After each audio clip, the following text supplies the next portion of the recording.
আসসালামু আলাইকুম। আমি রিফা তামান্না অর্পা ক্রিয়েটিভ আইটি ইনস্টিটিউটের ডিজিটাল মার্কেটিং ট্রেনিং ডিপার্টমেন্টে একজন ফ্যাকাল্টি মেম্বার হিসেবে আছি। আশা করি আপনারা সবাই ভালো আছেন। আজ আমি আপনাদের সাথে খুবই ইন্টারেস্টিং একটি বিষয় নিয়ে আলোচনা করব এবং সেটি হলো এসইও ফ্রেন্ডলি ইউআরএল। এই এসইও ফ্রেন্ডলি ইউআরএলটি কী, এর স্ট্রাকচার কেমন হয় এবং ওয়ার্ডপ্রেসের মাধ্যমে আমরা এই ইউআরএলটি কিভাবে তৈরি করতে পারি সেই বিষয়গুলোই আমরা আজকে এই টিউটোরিয়ালের মাধ্যমে জেনে নেব। তো দেরি না করে চলুন জেনে নেই এসইও ফ্রেন্ডলি ইউআরএল কি। খুব সহজভাবে বলতে গেলে এসইও ফ্রেন্ডলি ইউআরএল হলো এমন এক ধরনের ইউআরএল যেটাকে আপনার ইউজাররা খুব সহজে পড়তে পারবে, অথবা যেই ইউআরএলটি দেখলে আপনার ইউজাররা আপনার কন্টেন্ট সম্পর্কে একটি আইডিয়া পাবে। এই এসইও ফ্রেন্ডলি ইউআরএল এর স্ট্রাকচারটি কেমন হতে পারে সেটি বোঝানোর জন্য আমি দুটি এক্সাম্পল তৈরি করেছি। সো আমরা যদি আমাদের স্লাইডটিতে খেয়াল করি তাহলে আমরা প্রথমে যে এক্সাম্পলটি দেখতে পাচ্ছি সেটা হচ্ছে নন এসইও ফ্রেন্ডলি ইউআরএল, এবং এই ইউআরএলটি দেখলে আমরা খুব সহজেই বুঝতে পারছি যে ইউআরএলটি ইউজার ফ্রেন্ডলি নয়।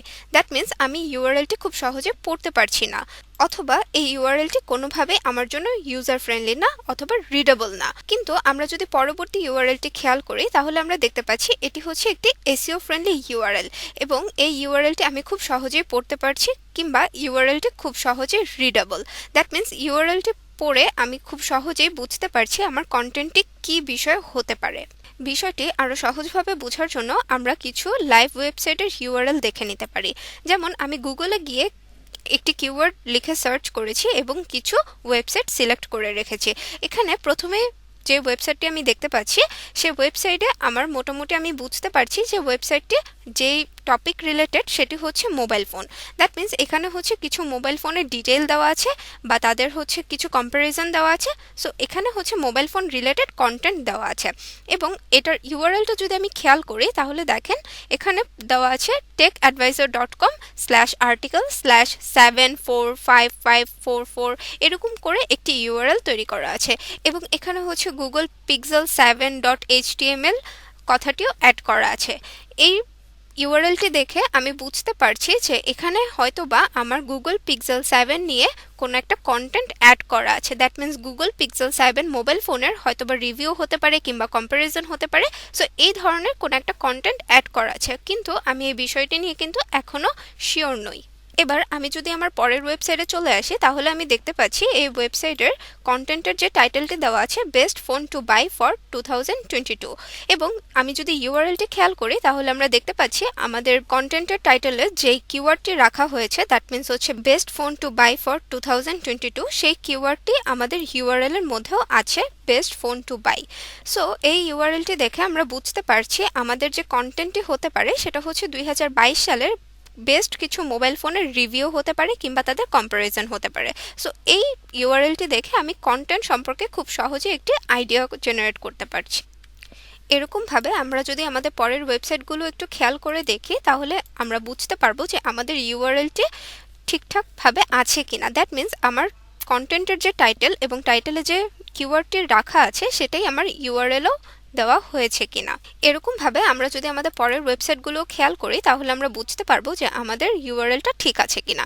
যেমন আমাদের এই পরের ওয়েবসাইটে যে কন্টেন্টটি দেওয়া আছে এবং সেখানে যে টাইটেলটি অ্যাড করা আছে the best phone to buy right now, এবং এটার ইউআরএলটি যদি আমি খেয়াল করি তাহলে ইউআরএল এ শুধুমাত্র অ্যাড করা আছে বেস্ট ফোন এবং তার আগে একটি নাম্বার অ্যাড করা আছে। সো অবশ্যই আমরা বুঝতে পারছি না যে আমাদের এই ইউআরএল এর কন্টেন্টটা কি হতে পারে। এই বিষয়ে আমাদের এখনও কিছুটা ডাউট আছে। সেম অ্যাজ আমরা যদি পরের ওয়েবসাইটের ইউআরএলটিও খেয়াল করি তাহলেও আমরা দেখতে পাচ্ছি যে এখানে যে ইউআরএলটি ইউজ করা হয়েছে tomsguide.com/bestpics/bestphones। দ্যাট মিন্স ইউআরএলটি দেখে আমি বুঝতে পারছি যে আমার এই ইউআরএল এর আন্ডারে যে কন্টেন্টটি আছে সেই কন্টেন্টটি মোবাইল ফোন রিলেটেড একটি কন্টেন্ট, এবং এখানে 2022 সালের বেস্ট কিছু মোবাইল ফোনের রিভিউ রিলেটেড একটি কন্টেন্ট এখানে দেওয়া হয়েছে। এরকমভাবে আমরা যদি পরের ইউআরএলটি খেয়াল করি তাহলে আমরা দেখতে পাচ্ছি এখানে একটি ইমেজ অ্যাড করা হয়েছে, এবং এই ইমেজের যে ইউআরএলটি অ্যাড করা হয়েছে সেই ইউআরএলটি কোনোভাবেই রিডেবল না, অথবা আমি খুব সহজেই ইউআরএলটি পড়তে পারছি না। সো এটাই হচ্ছে একটি নন এসইও ফ্রেন্ডলি ইউআরএল। এরকমভাবে এর পরের ওয়েবসাইটের ইমেজের যে ইউআরএলটি দেখতে পাচ্ছি এটিও একটি non SEO friendly URL. That means এই ইউআরএলটি আমি খুব সহজেই পড়তে পারছি না, অথবা ইউআরএলটি কোনোভাবেই রিডেবল না। সো এখন আমরা বুঝতে পেরেছি যে কোন ধরনের ইউআরএল এসইও ফ্রেন্ডলি ইউআরএল এবং কোন ধরনের ইউআরএল গুলো নন এসইও ফ্রেন্ডলি ইউআরএল। এখন আমি আপনাদের সাথে এমন দুটি হ্যাকস শেয়ার করব যেই হ্যাকস দুটি ব্যবহার করে আপনারা খুব সহজেই এসইও ফ্রেন্ডলি একটি ইউআরএল তৈরি করতে পারেন। সো চলুন দেখে নেই সেই হ্যাকস দুটি কি হতে পারে। ওকে, সো আমরা প্রথমেই যে হ্যাকসটি দেখতে পাচ্ছি সেটা হচ্ছে keep the focus keyword in URL. That means আপনার কন্টেন্টের অবশ্যই একটি ফোকাস কিওয়ার্ড থাকবে, যে কিওয়ার্ডটি আপনি আপনার টাইটেলেও ব্যবহার করবেন, এবং অবশ্যই চেষ্টা করবেন আপনার সেই ফোকাস কিওয়ার্ডটিকে আপনার ইউআরএল এর মধ্যে রাখার। এতে করে আপনার ইউজাররা খুব সহজেই আপনার কন্টেন্ট সম্পর্কে একটি ধারণা পাবে।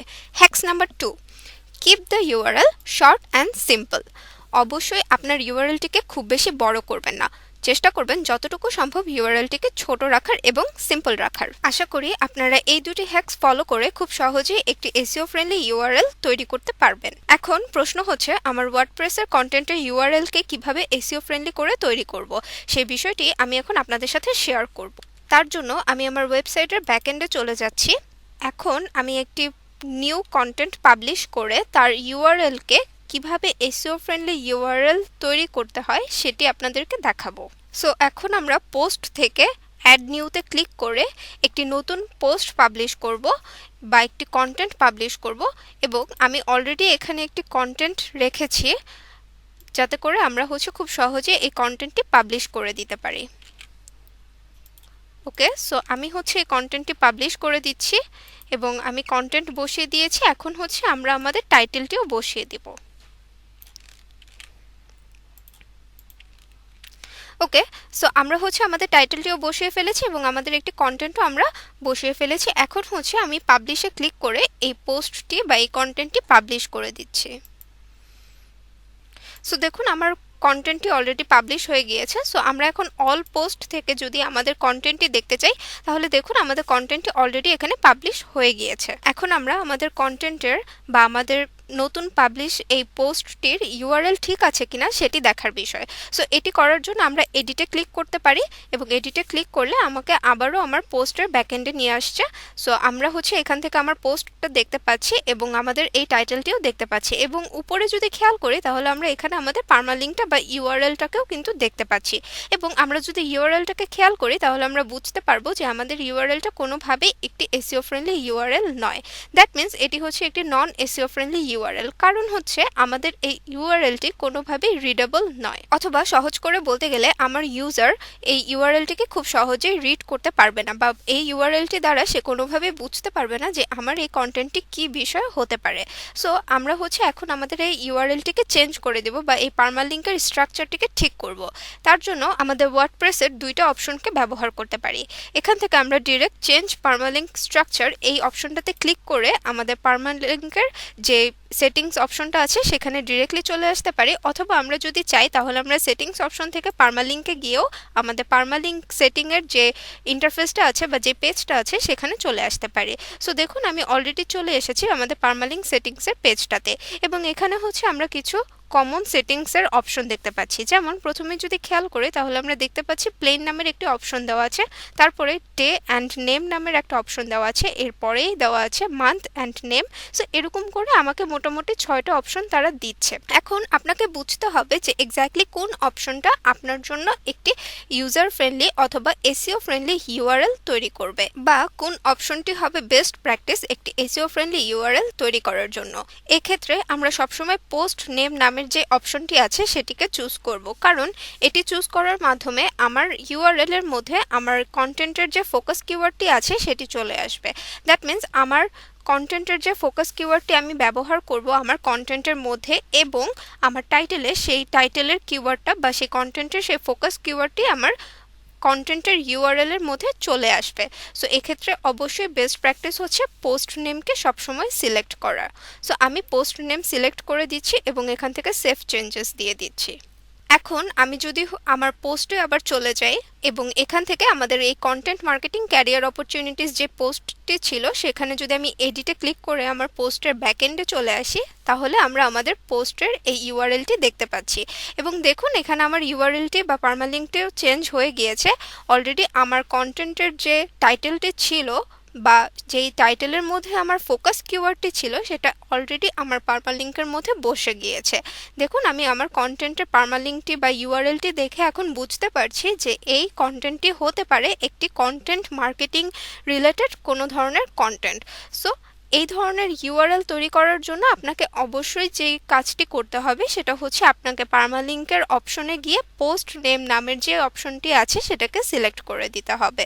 তাহলেই হচ্ছে আপনার কন্টেন্টের ইউআরএল এর মধ্যে আপনার কন্টেন্টের ফোকাস কিওয়ার্ড কিংবা টাইটেলের মধ্যে যে ফোকাস কিওয়ার্ডটি থাকবে সেটি ইউআরএলেও চলে আসবে। সো এভাবেই আমরা খুব সহজেই ওয়ার্ডপ্রেস থেকে আমাদের পেজের ইউআরএলটিকে চেঞ্জ করে দিতে পারি। আশা করি আমার আজকের এই টিউটোরিয়ালটি আপনাদের সবার ভালো লেগেছে।